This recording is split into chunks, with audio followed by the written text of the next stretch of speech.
Esse é o ValenteCast, um podcast de Direito, Educação e Tecnologia. Meu nome é Oscar Valente Cardoso e o conteúdo do podcast também pode ser lido em formato de texto no site oscarvalentecardoso.com/blog e também temos conteúdo disponível em vídeo no canal do YouTube Oscar Valente Cardoso. Hoje nós trataremos de um assunto relacionado à tecnologia, processo e proteção de dados pessoais que diz respeito aos cyberataques que se tornaram cada vez mais frequentes aos sistemas eletrônicos dos tribunais no Brasil e também no exterior, a proteção de dados e um possível retorno ao processo de papel.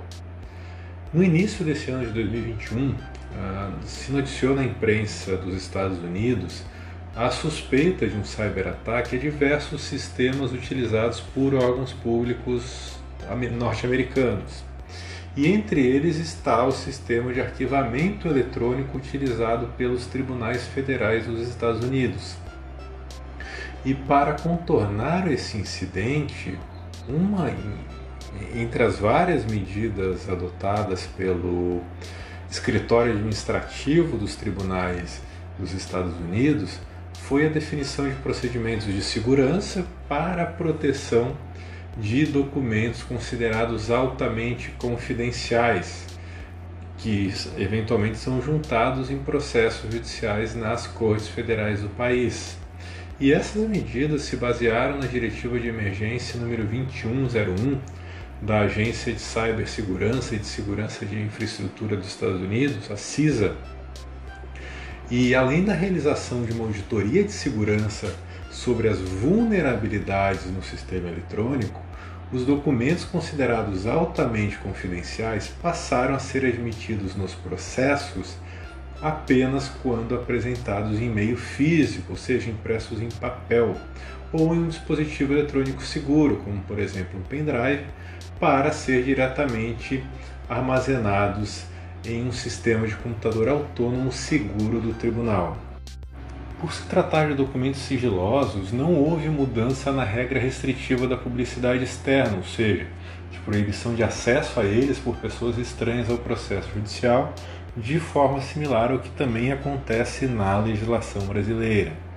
Então, os documentos considerados altamente sensíveis ou altamente confidenciais não podem mais ser apresentados no processo eletrônico, mas apenas na forma impressa ou em meio digital, em um dispositivo seguro para ser baixado em um computador do tribunal, não conectado à internet e a nenhuma outra rede interna ou externa, ou seja,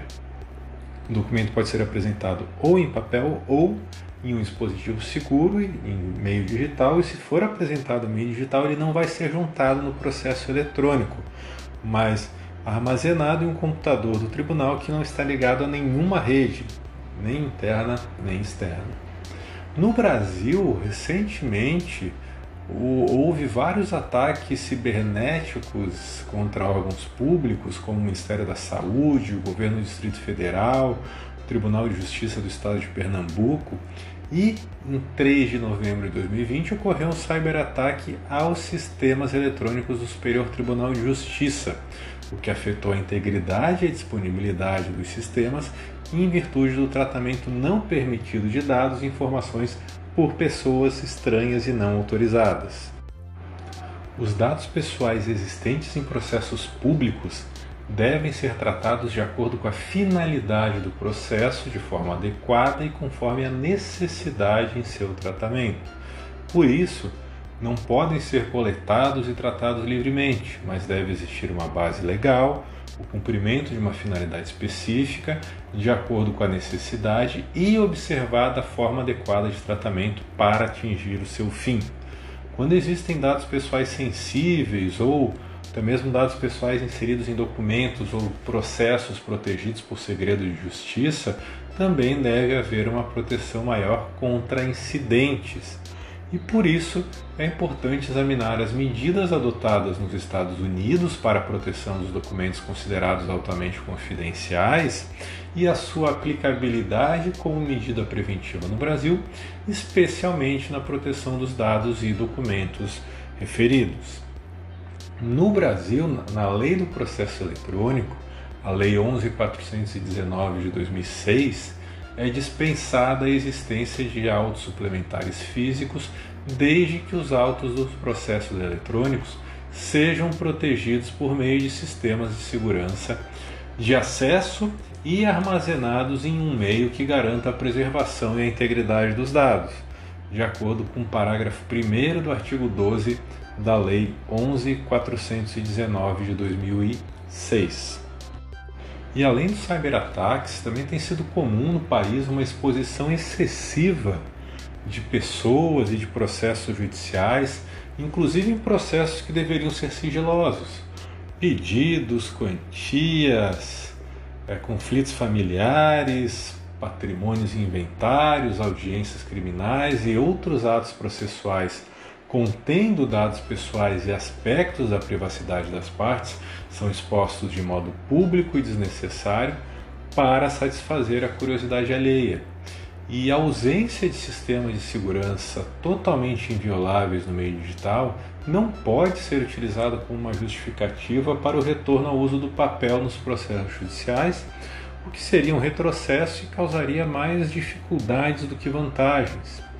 Além disso, o registro das atividades e a auditabilidade dos sistemas eletrônicos permite um maior controle e o rastreamento de incidentes, de acessos indevidos e outros atos irregulares praticados, o que nem sempre pode ser verificado de forma devida e suficiente nos documentos impressos e juntados em processo de papel. Apesar de ser um meio que progressivamente deixa de ser utilizado no judiciário brasileiro, o retorno aos processos físicos ou ao armazenamento de documentos digitais em computadores ou em outros dispositivos não conectados a redes internas ou externas pode ser uma alternativa para determinados casos, principalmente com o objetivo de garantir a efetividade do segredo de justiça. Mas isso não pode ser tratado como uma melhor ou como uma única solução possível, mas sim como uma das medidas que podem ser adotadas como prevenção a incidentes ou para contornar os incidentes ocorridos, ao lado de diversas outras que igualmente podem ser efetivadas no próprio sistema eletrônico. Por hoje era só, e logo mais voltamos com mais episódios do ValenteCast. Até mais!